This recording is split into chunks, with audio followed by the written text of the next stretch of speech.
कायस्थ सर्ग के 32 दोष इस प्रकार है। काय प्लस उत्सर्ग। निज कारण परमात्मा को जानने से अपने आप शरीर के प्रति जो ममत्व भाव था, अटैचमेंट थी, वह अपने आप छूट जाती है।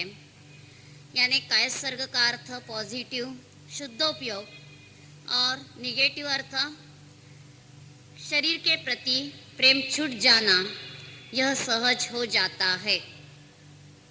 तो कायस्थ सर्ग करते समय स्वभाव में रहते हैं तो सब दोष टल जाते हैं और अनुभूति से बाहर आते हैं तो जो चरणान्योग की अपेक्षा से नियम कहे हैं वैसा हम करेंगे तो निर्दोष है, और वैसा नहीं करेंगे तो कैसे कैसे दोष लगते हैं उन्हें यहाँ सैंपल रूप से बताया है।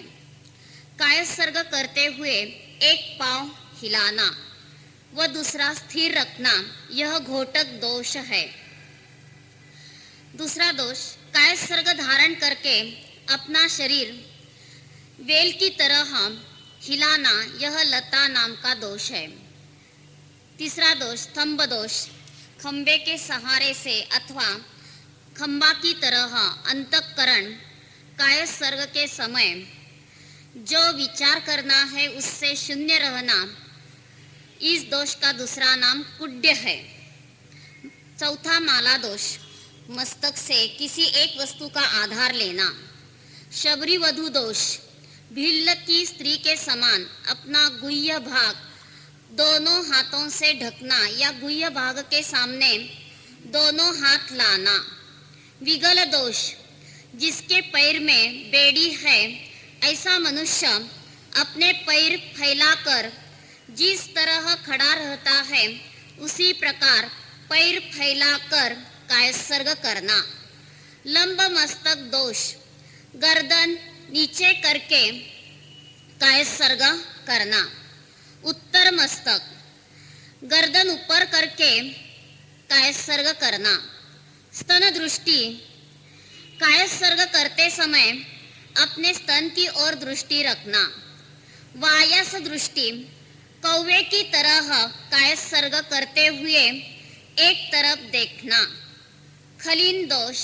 घोड़े के मुंह में लगाम लगाने से वह जैसे उसको चबाता है और दांतों से आवाज करता रहता है, उसी प्रकार कायस्थ सर्ग करते हुए दांत चबाना, शब्द करना। युग दोष। बैल की गर्दन पर जुआ रखने से उसकी गर्दन जैसे फैलती है उसी प्रकार कायस्थ सर्ग के समय गर्दन करना। कपित्थ दोष। कैत के फल की भांति अपनी मुट्ठी करके कायस्थ सर्ग करना। शीर प्रकंपित दोष। कायस्थ सर्ग करते हुए सिर हिलाना। मुख दोष। कायस्थ सर्ग करते समय गूंगे की तरह संकेत करना। अंगुली दोष। कायस्थ सर्ग करते हुए अंगुलियों से संकेत करना। भ्रू दोष। कायस्थ सर्ग के समय भौहें फिराना। वारुणी पाई दोष। कायस्थ सर्ग करते समय शराब पिए हुए मनुष्य की तरह झूमना, झुकना। दिक अवलोकन। कायस्थ सर्ग करते हुए 10 दिशाओं की ओर देखना। ये 10 दोष हो गए। ग्रीवोन्नमन दोष। कायस्थ सर्ग में गर्दन लंबी करना। ग्रीव संकोचन दोष। कायस्थ सर्ग में गर्दन संकुचित करना। निष्ठीवन दोष। कायस्थ सर्ग करते समय थूकना। अंगमर्शन दोष। कायस्थ सर्ग करते समय शरीर खुजलाना। कायस्थ सर्ग करते समय इन 32 दोषों का त्याग ज्ञानी से सहज हो जाता है। देव वंदना के 32 दोष इस प्रकार है। अनादृ दोष। देव वंदना में आदर न होना। स्तब्ध दोष। ज्ञान इत्यादि के मद से उन्मत्त होकर वंदना करना। प्रविष्ट दोष, जिनेश्वर के बिल्कुल निकट जाकर वंदना करना। परिपीड़ित दोष, अपने हाथों से दोनों घुटनों को स्पर्श करना।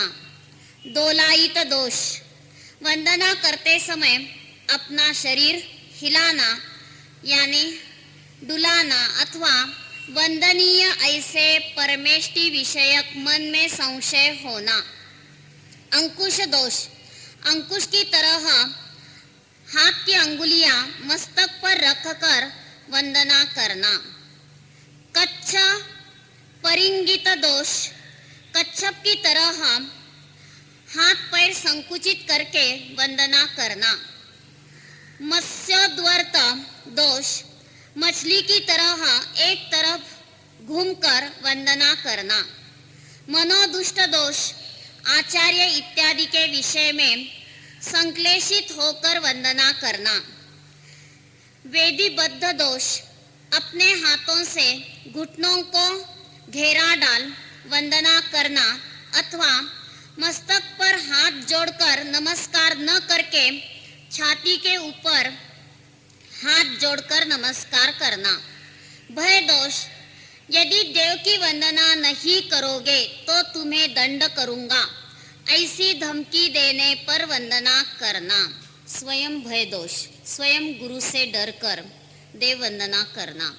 रुद्धि गारव दोष, मैंने देव वंदना की तो सभी मेरे भक्त बनेंगे, ऐसी इच्छा से देव वंदना करना।